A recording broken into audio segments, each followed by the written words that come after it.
மாடியில் கண்களின் ஜன்னல் திறந்தது பார், என் மடியில் சந்தன அம்பு விழுந்தது பார்.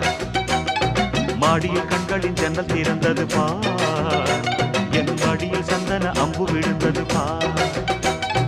தேடிய முல்லையும் கொஞ்சம் சிரித்தது பார், என் தேகத்திலே புது தீயும் நுழைந்தது பார். மாடியில் கண்களின் ஜன்னல் திறந்தது பார், என் மடியில் சந்தன அம்பு விழுந்தது பார். உள்ளே இதயத்தில் ஒருவரும் அறியாமல் பொல்லாத ஆசையை நான் பூட்டி வைத்து சொல்ல